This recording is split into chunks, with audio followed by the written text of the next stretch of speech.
9 मई को गुजरांवाला कैंट में तोड़ फोड़ और जलाओ घिराव का मुकदमा 51 मुल्जिमान को मुख्तलिफ दफात के तहत 5-5 साल कैद की सजा सुनाई गई। ATC गुजरांवाला ने केस का मुख्तसर फैसला सुना दी। इसी पर बात करने के लिए तज्जियाकार सैयद मोहम्मद अली हमारे साथ मौजूद हैं। सर, बहुत शुक्रिया आपका वक्त का। सर बताइए, ये फैसला सुना दिया गया, क्या कहेंगे आप? बहुत शुक्रिया जी। मैं समझता हूँ ये बहुत अहम फैसला है और इसमें जो वक्त लगा है उससे बात साबित होती है कि बहुत तफसीली पहलुओं से इसको देखा गया है। तकरीबन 119 शहादतों की तफसील सामने आई है जो कि इस फैसले से पहले इस मुकदमे में पेश की गई हैं। लेकिन सबसे अहम पहलू उसका ये है कि अब कानूनी जो मामलात हैं जो कि लोग हमारी दिफाई तनसीबात पर हमले पे मुलव्विस हैं उनको अब सियासी मामलात से अलग करके देखना चाहिए, ताकि जो कोशिश है कि हमारी अदलिया के ऊपर दबाव डाला जाए, उनके फैसलों पे असरअंदाज होने की जो कोशिश है वो भी नाकाम हो सके। अलबत्ता एक और पहलू जो बहुत अहम है वो ये है कि गुजरांवाला कैंट जो है कम लोग जानते हैं, लेकिन पाकिस्तान की जो दिफाई हिकमत अमली है उसके हवाले से बहुत स्ट्रेटेजिक अहमियत रखता है। तो ये जो चारों हसास तनसीबात थी, चाहे वो फैसलाबाद का ISI का दफ्तर है, चाहे GHQ है, चाहे गुजरांवाला कैंट है, इनका चुनाव ये साबित करता है कि ये कोई ऐसे ही एक बेहंगम हजूम ने जाके बेख्तियारी के आलम में हमला नहीं किया था, बल्कि बड़ी मजमूम और मुनज़्ज़म साजिश इसमें हमले कार थी।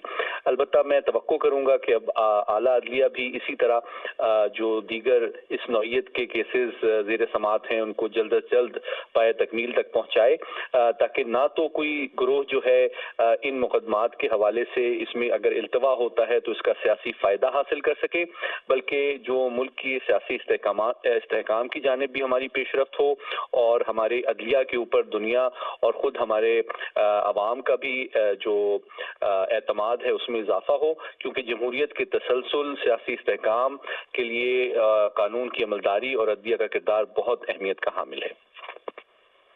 जी ठीक है, आपका बहुत शुक्रिया। इसी पर बात करने के लिए तज्जियाकार डॉक्टर कमर चीमा साहब भी हमारे साथ मौजूद हैं। सर, बहुत शुक्रिया आपके वक्त का। सर, 9 मई को गुजरांवाला कैंट में तोड़फोड़ और जलाओ घिराव का मुकदमा और 51 मुल्जिमान को मुख्तलिफ दफात के तहत 5-5 साल कैद की सज़ा सुनाई गई है। ये बहुत अहम फैसला था, कैसे देखते हैं इसको?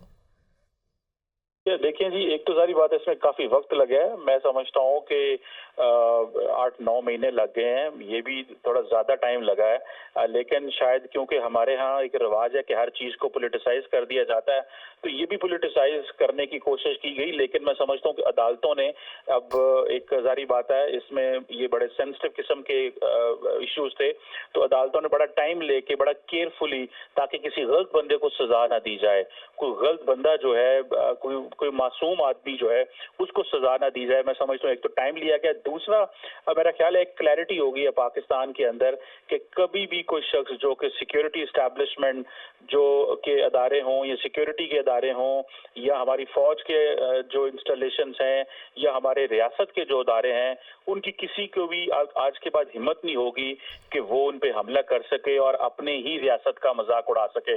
हमने देखा है कि हमारे लोगों ने, हमारे सियासतदानों ने, हमारी पॉलिटिकल पार्टीज ने अपने वर्कर्स की वो तरबियत नहीं की कि जब एहतजाज करना होता है तो उसमें आप ने एहतजाज कैसे करना है, पुरअमन एहतजाज कैसे करना है।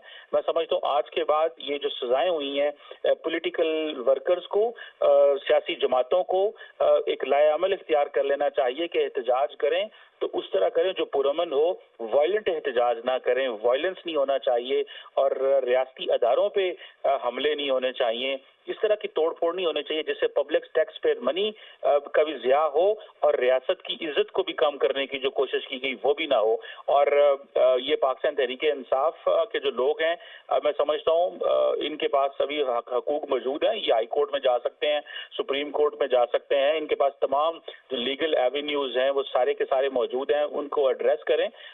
और इसमें जो है अगर मजीद कई लोग कह रहे हैं कि शायद हालात ख़राब करने की कोशिश की जाएगी, मैं समझता हूँ कि पहले ही बहुत ज़्यादा मुल्क जो है उसके अंदर अफरा तफरी फैली हुई है। इस वक्त तहरीक-ए-इंसाफ हो या बाकी सियासी जमातें हैं, सबको एक मुस्बत रोल प्ले करने की ज़रूरत है। तज्जियाकार डॉक्टर कमर चीमा साहब और सैयद मोहम्मद अली दोनों हमारे साथ मौजूद थे। आपका शुक्रिया।